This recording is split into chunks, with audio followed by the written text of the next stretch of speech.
Hey, everybody! It's 2024, and the liberals are about to lose their minds just thinking that Donald Trump could be elected again. Where's my pearls? Let's talk about it.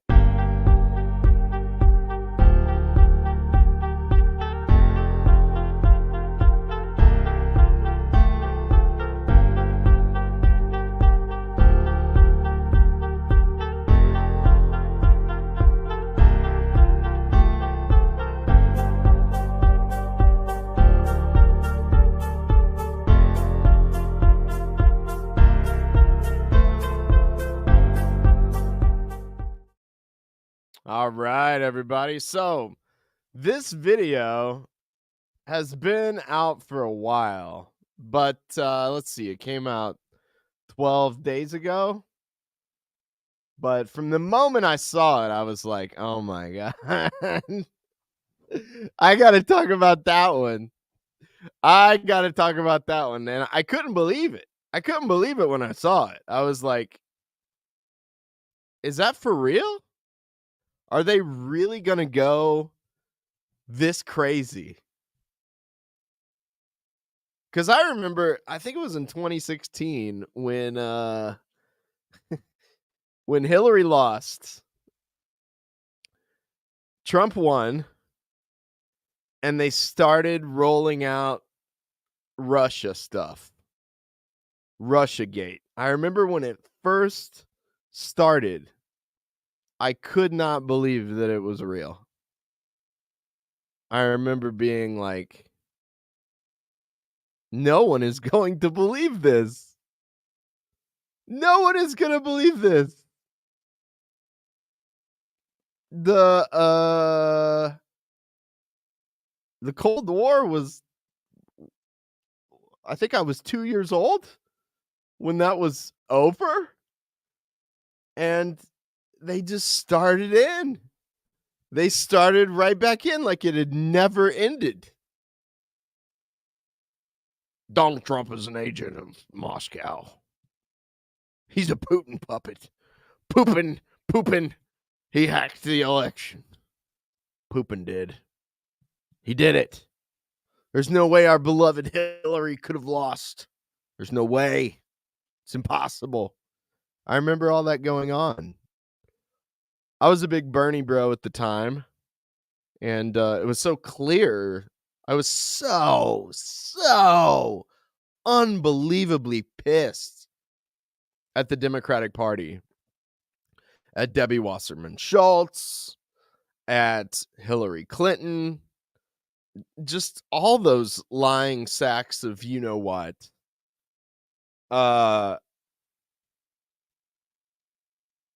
And now they're going to blame Russia? Like, everyone I know virtually around where I live has hated Hillary Clinton my entire life. And I know from living in the rural Midwest that for decades, there wasn't even a Democrat office in our town. Like, they pulled out completely. They didn't care about us at all. And I remember during that time, I went to just check out what was going on. Because after Trump was elected, about 10 local Democrats did get together to reform the Democratic Club and just meet together to console themselves about how they are going to stay alive for the next 4 years. And I'll never forget. I mean, bless their hearts. I was there. I think I was the only person at the club under 50. Probably. Most of them. The person that was the president of the club died a couple years ago. And I think the vice president took over. And they're nice people. It's just we're not on the same page with all this stuff. I remember they brought in a TV and they had queued up a video of a spoof of a James Bond movie trailer. Except Robert Mueller's face had been photoshopped onto James Bond's head throughout the entire video. And the Bond villain, of course, was Vladimir Putin. And I just kind of watched there like, what is going on? I remember I was sitting next to my English teacher, who I don't know how old she would be. I mean, I don't want to guess because I feel that's rude, but I don't know. She was at least 40 when I was in high school, which was 20 years ago. And I was like, what is going on? What is going on? What is going on? Can this party be redeemed?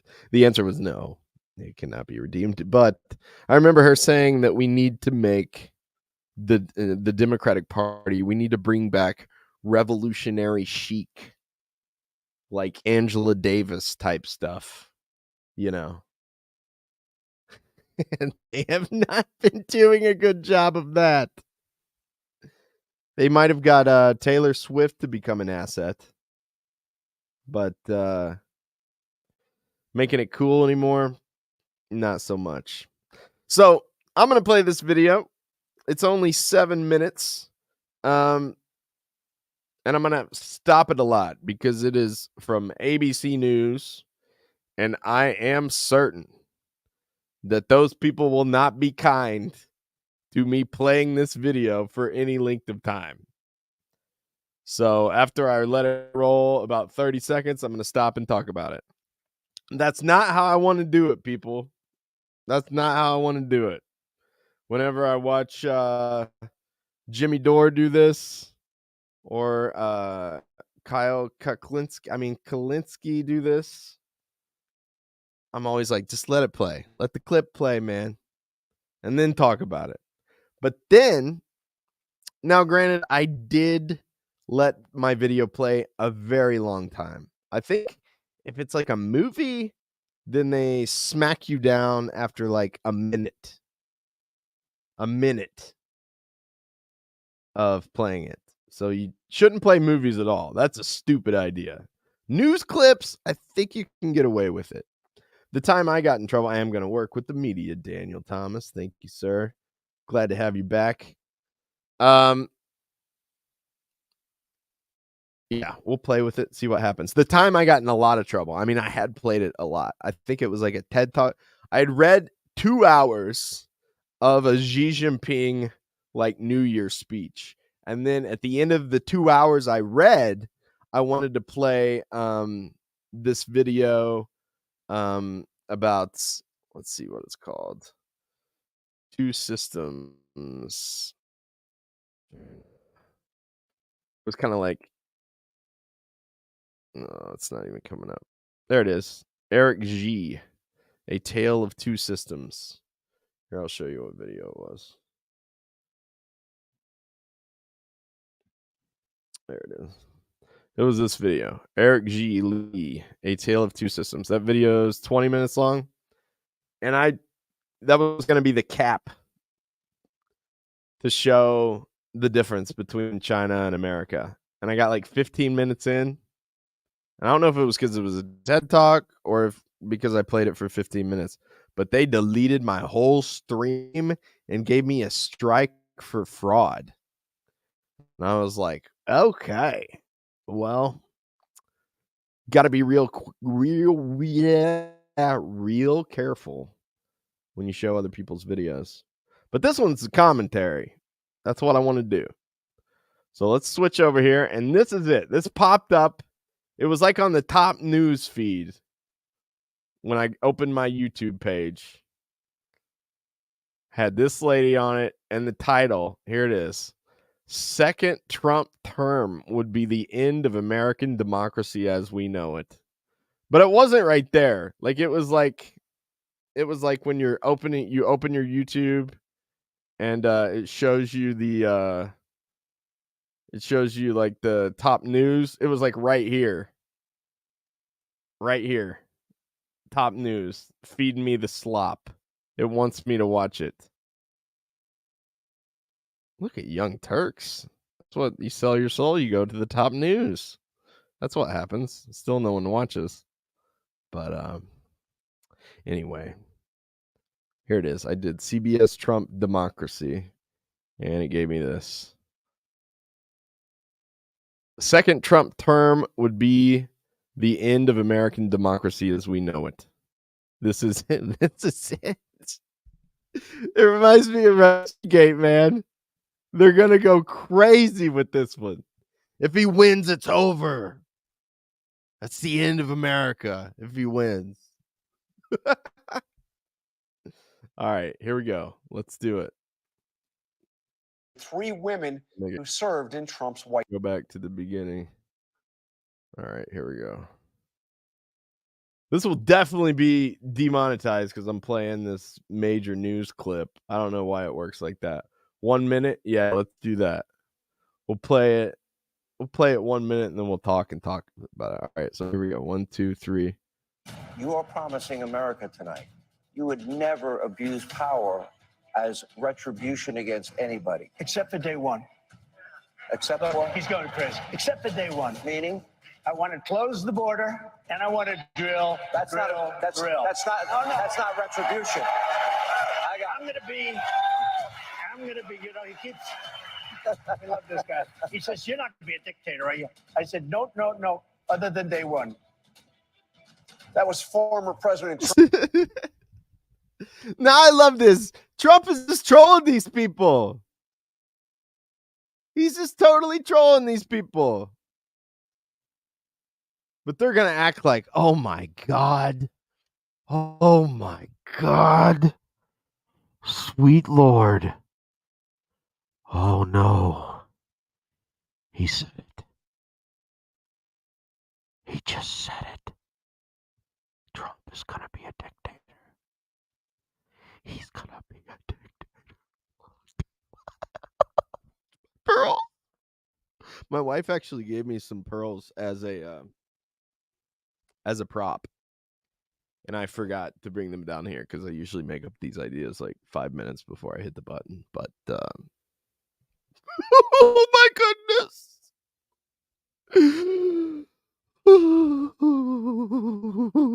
It's the end of democracy. Let's hear what this guy says. Although I will say, I think you guys know my politics. I think people are just sick of the joke. This is obviously not a democracy. Whatever we're living in, nothing gets done.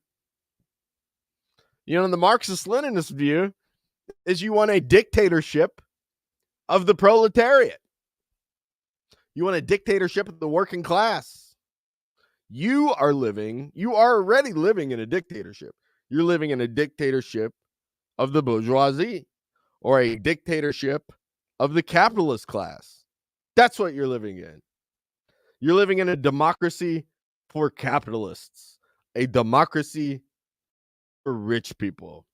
If you don't have any money, it doesn't really matter what you want. Doesn't really matter how you vote. What's the famous Duke study? Voting, economic.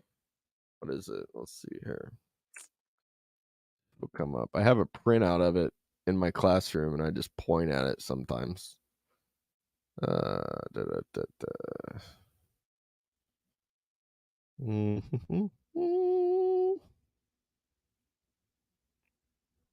Let's try something else. Duke election study. Vote by.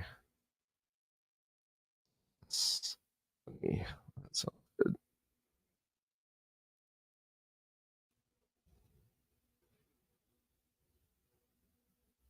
All right. I'm going to give it one more search try, and then after that, we'll just keep going.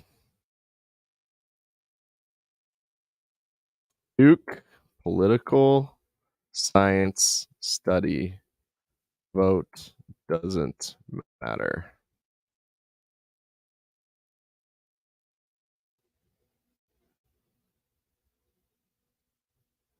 If you are Princeton study on American democracy. Look at that chat, Sean Moon. Hey, thanks, buddy. I don't know why I kept typing in Duke. Let's try Princeton. Hey, you are right, sir. There's the chart.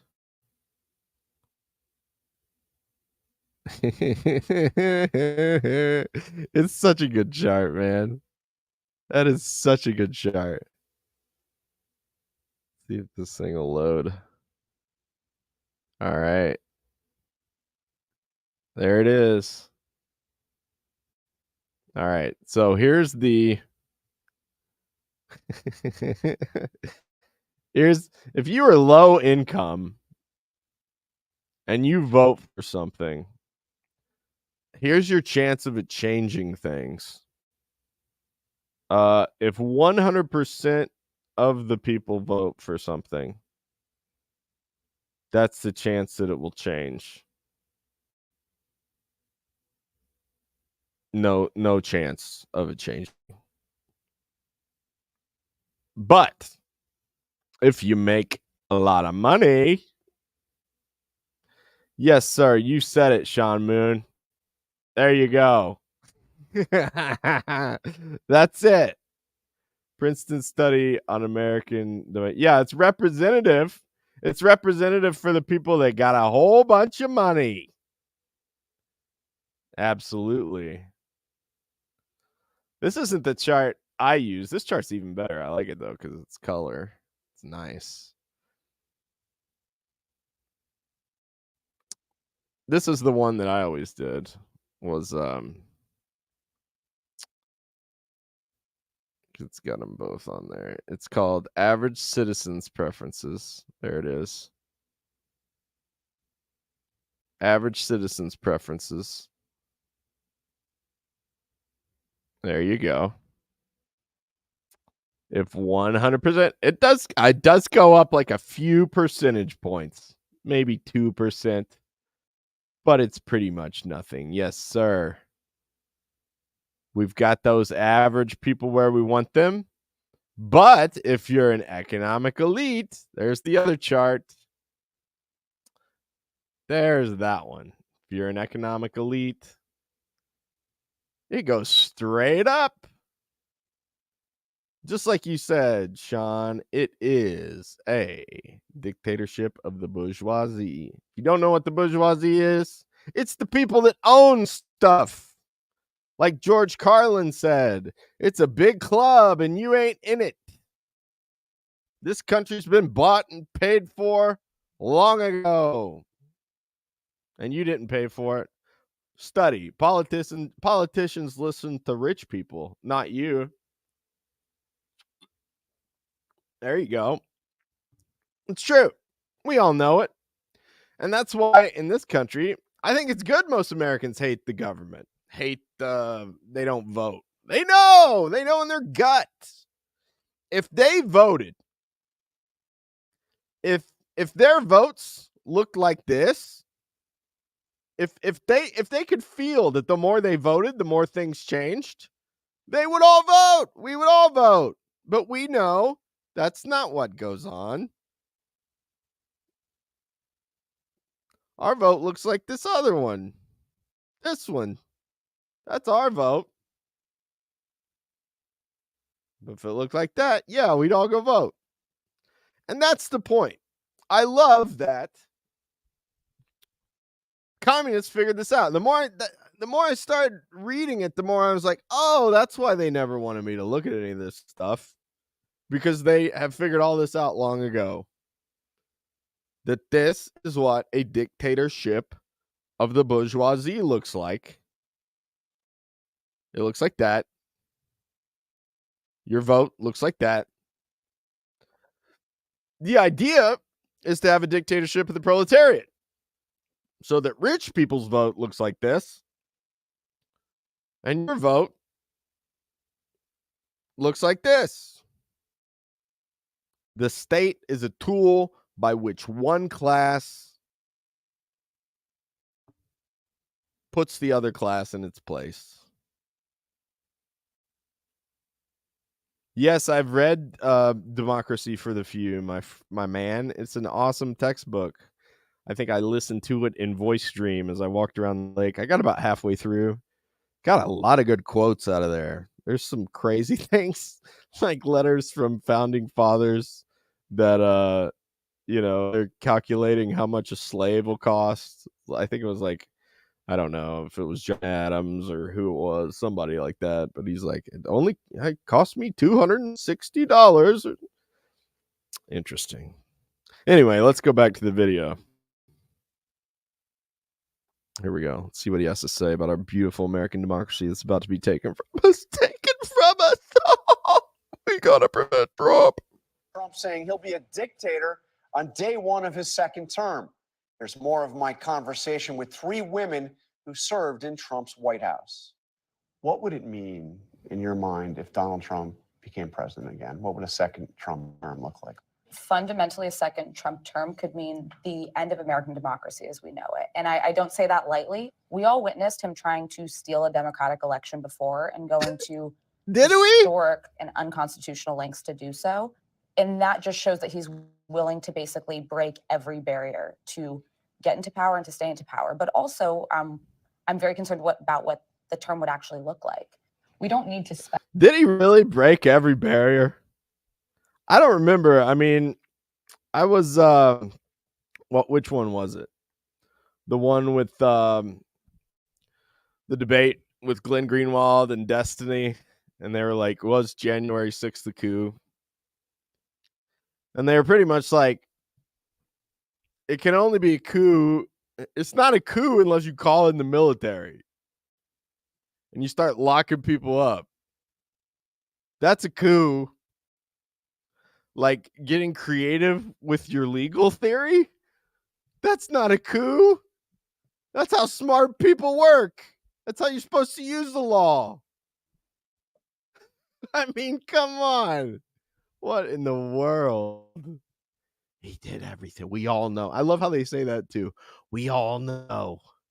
We all know. You guys know he did everything he could to take your beautiful, sweet America away from you. Away from you. I remember Garland Nixon the other night. What did he say? He was like, there was Hillary supporter, pretty much from the Jimmy Dore show, came up to Garland and was like, Garland, you better vote for Hillary or Donald Trump's gonna kill you. And Garland was like, really? He's gonna kill me? Like right after he wins. Right after he wins. He's like, all right, I won the presidency. Where's Garland Nixon at? Where's he live? Knock, knock, knock, knock. Yes. Is Garland home? No, Donald Trump. Why are you at my front door? I'm here to kill him. I've won. I've won. I love Garland's answer, though. It goes well with my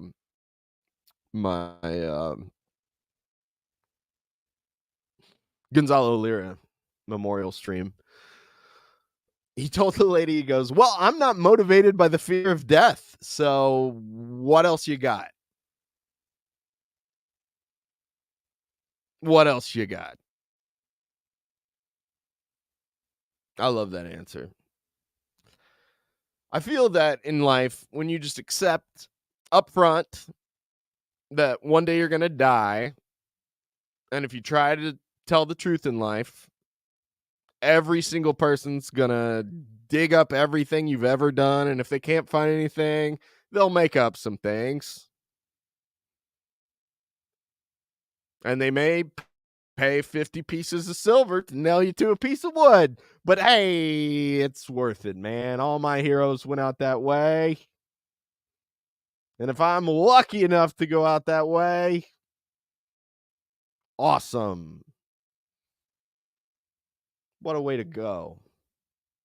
Che Guevara, Jesus Christ, Julian Assange way to go. Gonzalo might have made some mistakes in his life, but he's joined the club. You're in the martyr club now. Anyway, not motivated. Not motivated by the fear of death. Not motivated. Amen, Sean. Yes, John Brown. Absolutely. Absolute hero. I want to get to John Brown. What's the poster where he's he's got a gun in one hand and a Bible in the other? I got to get that poster and put it in the classroom. I got the perfect place for it. Back left. I'm going to surround me in my classroom. I got Bobby D in there. I got Martin Luther King in there. Put John Brown in there. Ooh, surrounded by inspiration, baby. Bring it on. You know, I had a vision once about life here on Earth. And I realized that I am a spiritual being having a physical experience. I am not a physical being having a spiritual experience. I am a spiritual being having a physical experience. And my role on planet Earth, and it's yours too, is to elevate, to evolve the spirit of humanity up another notch. And in this vision, I realized a lot of the time when you do that, they'll take your physical body away. But that's okay, because it wasn't that important anyway. And when they do that, and you're living for the good, click. You just evolved the human soul, collective soul, up another notch. And I think that's a great way to live. And that's the way I'm going to try to live. The John Brown mural is called Tragic Prelude. Let's see if I can find it real quick. Tragic Prelude. John Brown.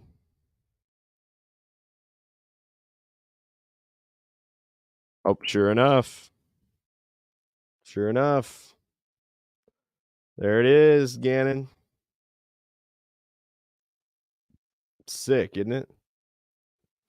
That look good. I look good in the classroom. I remember me and the history teacher, we had gotten a little tiff one day. He's like, John Brown was just insane.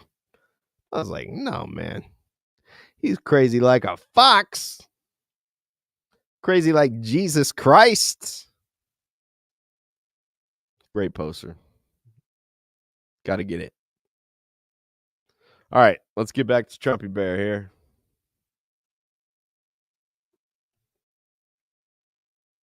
Speculate what a second Trump term would look like, because we already saw it play out. To this day, he still doubles down on the fact that he thinks that the election was stolen and fraudulent. And then his rhetoric has just gotten increasingly erratic. I mean, he has literally called for things like doing away with parts of the Constitution, wanting to weaponize the DOJ to enact revenge on his political enemies. The fact Have you guys heard him talking about doing away with the Constitution? I haven't heard about that. I mean, weaponizing the DOJ against his political enemies. Didn't Obama do that to him? Didn't they bug Trump Tower and blame it on him working with the Russians or something? I mean, weaponize the DOJ. What is Joe Biden doing to him right now? How many charges he got, man? What kind of lawfare is this? What a crock, man. I mean, who is lapping this up? I know some people lap it up. I don't know what it is, but it has something to do with, like, being a little bit older. You know, maybe they're reading a lot of books on the New York Times bestseller list. I don't know. Sean, this is a cool comment you got here. Ignacio Martin Barrow, author of Writings for a Liberation Psychology. He was a priest from Spain who was murdered in 1989 in El Salvador by a right-wing death squad. Trump will cut the corporate tax rate again. Oh, I'm sure he will. I mean, don't get it twisted, guys. I mean, if you don't know what I think, I ain't up here telling you Donald Trump's going to save us. I am not saying that. I'm just saying the libs are they're really reaching here. This is getting pretty crazy. I think it's especially funny that they act like they're so much better than him. That's the funny part. Like by comparison, I mean, you guys are not smelling sweet. And it's just all projection. They just accuse him of everything that they are doing. So let's hear this lady in the middle here. Let's see what she has to say. He needs to lean into being a dictator alone shows that he is a weak and feeble man who has I mean, I can't make it. I can't make it through like one thing. It's so bad. It's so cringe. This video, I remember I saw the title and I was like, it can't be that bad. They can't actually be doing this. Oh yeah, it's exactly what I thought it would be. It's even worse than what I thought. Donald Trump is a little man. He's a little man. Big people, big boys don't talk like that. People that like themselves, they don't talk like that. Like everybody on this panel, we love ourselves. And we are prostrating ourselves here on ABC News in a blatant political hack fashion. If we really did work for him, we're just career climbing traitors, pretty much. All right. Keep going, lady. has no sense of character and integrity and has no sense of leadership. Everyone who's in the West Wing, and frankly, a lot of cabinet secretaries, they know how dangerous Trump is. People who I have the deepest level of respect for, like my former boss, Vice President Mike Pence, he's seen more than any of us have seen. He knows more than any of us know. And I would just hope in this moment when we are less than a year out from, or basically a year out from the election, that he would think about speaking out more forcefully just about the unfitness of Donald Trump. This is not about politics. It's not about policy. It is about the character of the man who's the leader of the free world. Yeah, Sean, what are you saying here? Larry Kudlow and Arthur Laffer are from the Reagan administration. They essentially are the Trump economics team, supply side dog shit, more class war against the poor and working class. You're absolutely right, dude. I mean, absolutely right. That absolutely will happen. I mean, there's a kid in my class. He might watch this video. He's into politics. He thinks it's funny that I do this kind of thing. But he is convinced. He's convinced that if Trump wins, all Americans' problems are over. All America's problems are over. We'll still have a few problems. And I'm like, buddy, he was already president. He was president for 4 years, man. How'd we get in this situation? Well, they all got in his way. He had too many people in his way. This time he'll be smarter about it. And I said, brother, I hope he wins. Just so you can see, because this will be probably the only beneficial thing to come out of that. So you can see that after 4 years, America's still going to have a whole bunch of problems. And I hope you can see that ain't the way to fix it. The way to fix it is to organize a real working class party, coalition, educate the people about the fact that you're living in a dictatorship of the rich. Okay. But hey, if him winning helps you realize that, could be beneficial.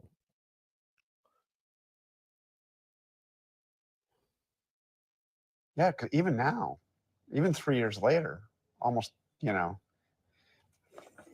There are many that haven't come out who know exactly what you all know or no more. I think it's really easy to paint all of these Republicans with a broad brush and say that they're doing it for, their own personal ambitions, which I think is a large majority of them. But I think another Like thing that we have us, to consider, like us, like everybody on this panel. I mean, other people do that. I have friends that do that, but not me. Not me.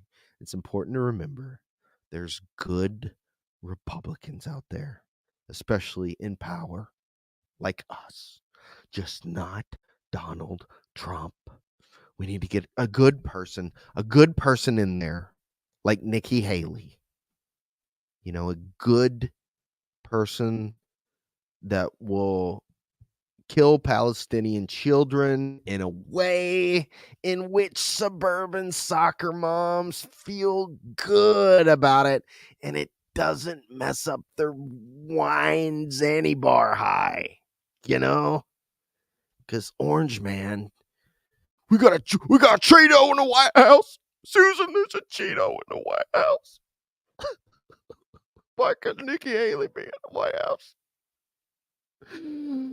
Oh, my pearls. Oh, my pearls. as a factor, is that a lot of these people won't come forward, even if privately they'll acknowledge that Trump is unfit or will privately acknowledge the 2020 election wasn't stolen. It's because they know that they will face death threats, that their families will face death threats. I knew that coming forward and speaking out against Donald Trump, I could potentially face security threats or death threats, online harassment. Despite all the personal sacrifice, I knew that ultimately it was the right thing to do. And so I just would encourage others to come forward, because we're running out of time in order to try to. God, guys, she sacrificed so much. Hey, Lori, it's good to see you, my friend. She sacrificed so much. I decided to put up the green screen tonight. It looks pretty good. Sometimes it flickers and crap, but I think it looks pretty good. I think it's looking okay. The dictatorship of the bourgeoisie has encouraged me. Maybe I should advertise my children's favorite morning breakfast on here. This little gag we had last time. I'll just do a little test here. This is my crappy camera see? Look, now it's doing that thing. See, if you have a crappy camera, that's my webcam. You can see the flicker in there. See that? The spooks are getting it. The goblins and the ghosts. But if we switch over here to the iPhone 13 Pro, look at that. So you just need a good camera, and then the people can see your Lego waffles. She loves the American flag backdrop. I felt that because I thought this for all the commie bastards out there. I mean, these are fun little backgrounds like that. But I get why, like, a conservative American would be like, what in the world have they done to my flag? What have they done to my living room? What have they done to my egos? Lego my ego. I understand how they get offended by that. So maybe just, all American. You'll ape the Jackson Hinkle marketing technique. I'm an all American boy. I just love Russia. Just happens. Anyway, socialism with American characteristics. Absolutely, Sean Moon. You nailed it, sir. There's very few of us. I have to remind myself of this. There's very few of us that understand that when you apply socialism to our great land, we will still keep the things that we like about America. We will just get a democracy that works for working people. As my friend Lori said before, we will have a government of the people, by the people, and for the people. That's what a dictatorship of the proletariat is. What we live in right now is a government of Bill Gates, by Jeff Bezos, for Joe Biden, Hunter Biden. I don't know. I mean, I will say, if you guys ever get in trouble, if you ever get, caught with a handgun, high on crack cocaine, it's a tip for my students. I used to work in the rehab. Anybody in the rehab? If you get caught with a handgun, high on crack cocaine, just ask for the Hunter Biden deal. We live in a country where the law applies to all of us equally, right? It's a we the people situation. Or do we live, as Sean Moon says, a festering, dilapidated plutocracy? It's one of the two. I don't know if it worked for Biden, if it worked for Hunter Biden, he wouldn't be above the law, would he? I actually heard in Russia, I can't remember exactly which president it was, but his daughter got caught up on some corruption charge and they put her in prison because it was incredibly important that a communist party be seen to not have corruption. Whereas in America, it's just like it's literally accepted by all of us that all of our politicians are corrupt because people know in their gut, in their heart. I've heard that word a lot here lately. Kakistocracy. Kakistocracy. Let's look that one up. Kakistocracy. Like a made up word, but I know it's real, Sean. Here it is.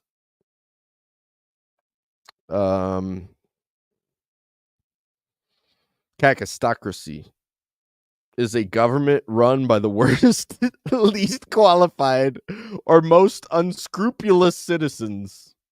The word was coined as early as the 17th century. Oh, it is not a new word. Rule by criminals, says Sean. Yep.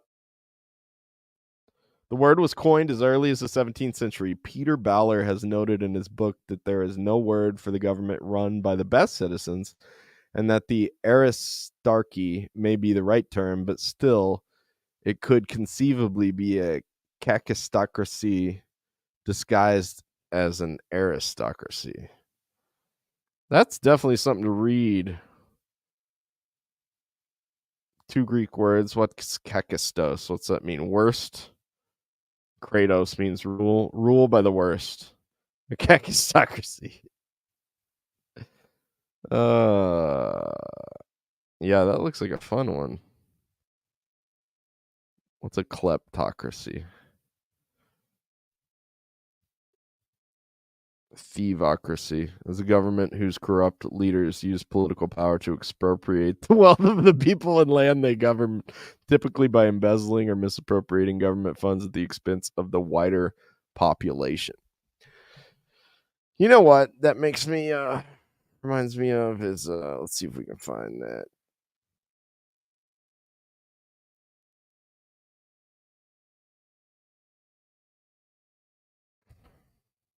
This is it.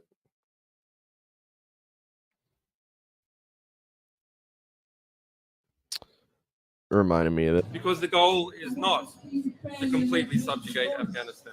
The goal is to use Afghanistan to wash money out of the tax bases of the United States, out of the tax bases of European countries, through Afghanistan, and back into the hands of a transnational security elite. That is the goal, i.e. the goal is to have an endless war, not a successful war. Endless war, not a successful war. There you go. Sounds like a kleptocracy to me. Sounds like what was the crypto exchange with Sam Bankman-Fried sending money to Ukraine? I remember it because I follow the crypto market, and I remember there was a Ukrainian crypto called Waves, and it kept going up and up and up and up and up, and I was like, what is this about?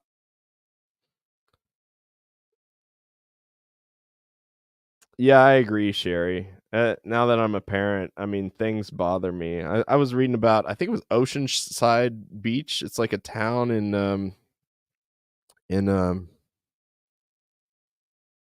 oh, where's it at? New Jersey, and it was set up by like an old. I didn't see Dumb Money. I do like the guys that are in Dumb Money though. Like I read what's his name? The new Market Wizards book, and Unknown Market Wizards by Jack Schwager, and the guy that Dumb Money's based on is in that. And he has an interesting trading style where he I'll definitely check it out, man, because I've read every single Market Wizards book on trading, and he has a really interesting, like, he monitors Twitter for trends and then buys stock based off his data sucking up. I don't know if that's what the movie's about, but that's what his thing is. And I miss Julian's face too, Lori.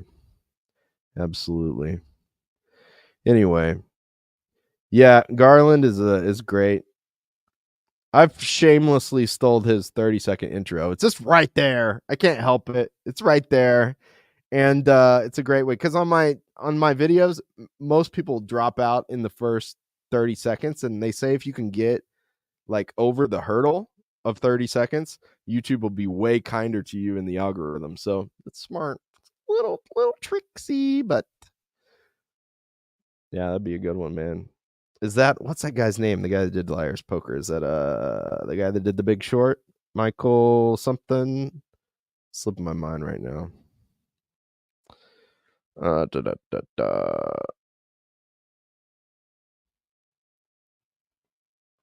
kind of want to read this. I don't have a whole lot of that Trump video left. I want to read this about the kakistocracy, the most unqualified citizens. The earliest use of the word dates to the 17th century. In Paul Gosnold's a sermon preached at the public fast the 9th day of August 1644 at St. Marie's. Therefore, we need not make any scruple of praying against those sanctimonious incendiaries who have fetched fire from heaven to set their country in combustion, have pretended religion to raise and maintain a most wicked rebellion against those Neros who have ripped up the womb of the mother that bare them, and wounded the breast that gave them suck, against those cannibals who feed upon the flesh and are drunk with the blood of their own brethren, against those catline who seek their private ends in the public disturbance and have set the kingdom on fire to roast their own eggs, against those tempests of the state, those restless spirits who can no longer live, then be stickling and meddling, who are stung with a perpetual itch of changing and innovating, transforming our old hierarchy into a new presbytery, and this again into a newer independency, and our well-tempered monarchy into a mad kind of kakistocracy. Good Lord. Well, that was old-timey. How about this one? This one's a little more updated. English author Thomas Love Peacock later used the term in his 1829 novel, The Misfortunes of Elphin, in which he explains kakistocracy represents the opposite of aristocracy, as eros means excellent in Greek. In his 1838 memoir on slavery, which he supported, U.S. Senator William Harper compared kakistocracy to anarchy and said it had seldom occurred. Anarchy is not so much the absence of government as the government of the worst, not aristocracy, but kakistocracy, a state of things which, to the honor of our nature, has seldom obtained amongst men, and which perhaps was only fully exemplified during the worst times of the French Revolution, when that horrid hell burnt with its most horrid flame. In such a state of things, to be accused is to be condemned, to protect the innocent is to be guilty, and what perhaps is the worst effect, even men of better nature, to whom their own deeds are abhorrent, are goaded by terror to be forward and emulous in deeds of guilt and violence. American poet Lowe used the term in 1876 in a letter to Joel Benton, writing, "What fills me with doubt and dismay is the degradation of the moral tone. Is it or is it not a result of democracy? Is ours a government of the people, by the people, for the people, or a kakistocracy, rather, for the benefit of knaves at the cost of fools?" Man, that's good. I like that. The term is generally used by critics of a country's government. Has been variously used in the past to describe the Russian government under Boris Yeltsin and later Vladimir Putin. I agree with Yeltsin, not so much Putin. The government of Egypt under Abdel Fattah al-Sisi. Governments in, you can't trust Wikipedia on any of this. Duterte. John Brennan, of course, said Trump was a kekistocracy. Yeah, whatever. Corporatocracy, idiocracy.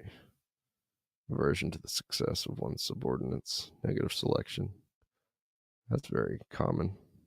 Anyway, that was some fun stuff. We're run by the dredges left behind in the fourth turning. I read a little bit about the fourth turning. I will definitely do that. I'll be there to see Caleb, Lori. Absolutely. Michael Lewis. Good job, Sherry. Man, you guys are so smart. I'm just surrounded by the best people, best community. Everybody said that on the internet. I never really understand what it means, but it is kind of cool. You show up and just people that are awesome start showing up too. All right, let's get back to hear how Trump's going to destroy the democracy. Then when we get to an hour, I'm going to bed. Got to work. Got a slave at the pharmacy tomorrow. Sell some drugs for the corporations. Feed my kids. Here we go. 1, 2, 3. Stop Trump from being in the Oval Office again. His campaign theme is retribution. I mean, this is the centerpiece of his campaign. He said, I am your retribution. This is a tough question, but let me ask each of you, are you worried that you will face that retribution if he comes back in? It is a very real concern. I've met with former cabinet secretaries very recently who are also on this, potential theoretical list, and they're worried about it. Listen, I'll say this with Donald Trump is what scares me as much as him and his retribution is the almost cult-like following he has over his most diehard supporters. The threats, the harassment, the death threats that you get when he targets you, and he's deliberate in targeting, is... This is down here at Haley's Civil War Flub. This video is from 12 days ago. Did that happen 12 days ago? My sense of time is really off. It feels like 6 days ago. I don't know. Oh, well. Is really horrifying and has no place in our American discourse. And it's unlike anything I've seen in the decades plus I've been in politics. What? I'm less worried for any personal aspect for me. Like, I don't understand this. Like, does this lady not know what I know? Or is she lying? Like, how do you, how can you say the things she's saying? If you know about, I don't know, United Fruit, or you know about, I don't know, all the coups in South America, she's gotta be lying. I have trouble believing she's being serious. I don't think that's for real. I don't think that's for real.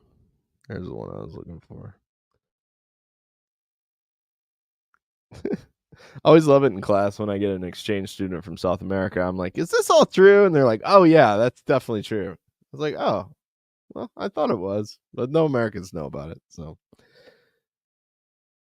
all right. Here we go. Tell us, lady. Tell us how bad it is. How horrible. It is. He knows how to use government better this time. He can put in diehard loyalists who can weaponize every level of government against his detractors, against the American people, against the media. It's almost too scary to fully represent what it could look like. The American people and people in general have It's almost scary. I mean, man, it's so scary. Let's ask Gonzalo Lira how scary it can get. Oh, we can't. He's dead. I know, Sean. That's the thing, man. Imagine living in the USA in January 2024 and thinking our biggest problem is the possibility that Trump could become president again. These are people utterly devoted to the status quo. They are. And I don't think they're just straight Machiavellian lying either. I think this is just Trump derangement syndrome. I think it's a mix of both. I mean, this lady especially, where she's like, no, there's some people just trying to career climb with this. I mean, not me, but it's like, yeah, come on, we know. Memories, and so they might forget the chaos. What'd she say? And people in general have short memories. And so they might forget the chaos of the Trump years. And also they might not just be paying attention to what he's saying now. You guys can't be trusted. Have you guys with your short little pea brains, have you forgot just how close we got to Hitler, Trump, to Nazi America, to fascism? Have you forgot? Most people are forgetting, and it scares me. It scares me. Trump's going to take these stars. He's going to take these stars off and just put his face on it. He's going to put a giant golden toilet on the American flag.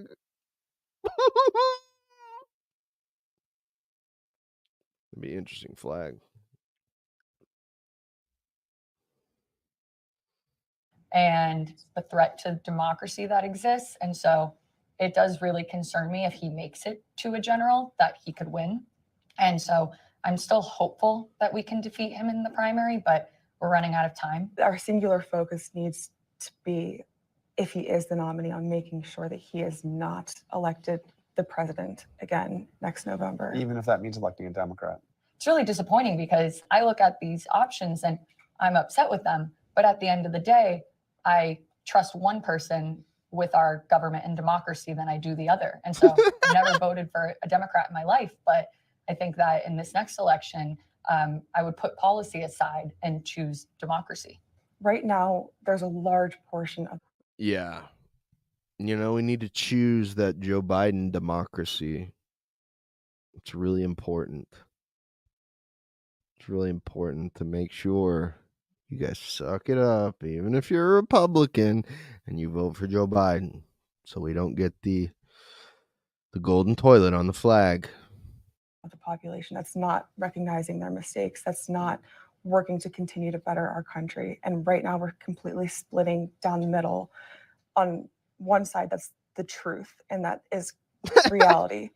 And the other side is propaganda and lies. This is a fundamental election to continue to safeguard our institutions and our constitutional republic.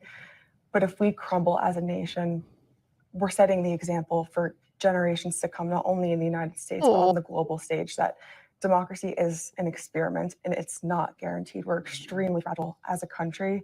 Oh my God. On one side, guys, there's facts and logic and reason and reality, and that's the Democratic side, okay? And then on the other side, it's all just lies and manipulation. What'd she call it? What did she call it? I don't know why. For a Democrat side. Not recognizing their mistakes, that's not working to continue to better our country. And right now we're completely splitting down the middle. On one side, that's the truth, and that is reality. And the other side is propaganda and lies. This is a fundamental election to continue. One side, Democrats, are truth and reality, guys. Republicans are propaganda and lies. Need to remember that, okay? Need to remember that. To safeguard our institutions and our constitutional republic.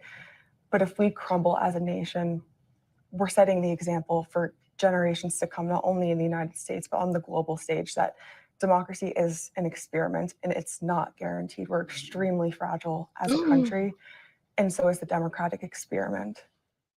In response to our interview with these three women who worked in the Trump White House, the Trump campaign gave us a statement calling them. The Trump campaign sent us a bag of literal human shit in the mail. Quote, ungrateful grifters who used opportunities given to them by President Trump to benefit themselves and who had gone, quote, full Judas. Hi, everyone. George Stephanopoulos here. Thanks for checking out the ABC News YouTube channel. If you'd like to get more videos, show highlights, and watch live event coverage, click George. on the right over here. Nah, that's okay. You know, I think Judas was more admirable than those women. I'll be honest. Let's put them up there just so we can see them all and just think about these people for just a second. These people. Sean said they are the collaborator accomplices of the 1%, the PMC, professional managerial class, in case you guys don't know, capitalist overseers, the petite bourgeois. Absolutely they are. These are like the outer party in 1984. They're the 10% that prop up the 0.001%. What they call them in China, the comprador class. I will devote the rest of my life to supporting everything that people like these oppose. They are the worst human beings on planet Earth. You know, at least Judas played a purpose in the salvation of everyone. I can hear all my former friends repeating this. I get that too, Sherry. Worse than grifters, apologists for the capitalist ruling class. Yes. Yes, they are the landlord class. Absolutely. Absolutely. Not small town kind ones either. Cutting you a deal. That this is more the Bill Gates buying up 800,000 acres of farmland he'll never use. Or when I drive down by the river in rural Missouri and you see a sign that says, this land owned by Berkshire Hathaway. I'm sure Warren's going to dip his toes in the current here soon, you know. I'm sure. Well, guys, I do have to work tomorrow. So I'm going to call it a night. And I'm not very good at hawking my wares on here, but I always, it's worth a shot. Sometimes people do sign up, and I'm always kind of touched. It's always kind of awesome. So I do have a Patreon, and I have a Buy Me a Coffee. Buy Me a Coffee is actually my favorite one because it's just I like the orange color. I think I can make my streams on here orange, which I want to check out. But I like it's orange. Somebody sent me money for winning at Fortnite, which was pretty cool. Never thought that would happen in my life. And then I got a fancier link to PayPal, but I like this one because you can sign up monthly or you can just give one time. But of course, you guys don't have to do any of that. I'm just glad you're here watching and chilling out with me. I love y'all. Good to hear a dose of sanity. Oh, man. I'm so glad you stopped by, Sean Moon. I'm trying to do this more regular. I feel like it's so amazing that I have people on Patreon that I feel like I owe them to show up and do this. And my wife's real supportive. She's like, this is what you should do with your life. You in ENFPs like George Galloway got to get out there and, cause a ruckus. Good to hear a dose of sanity. Thank you. That means so much, man.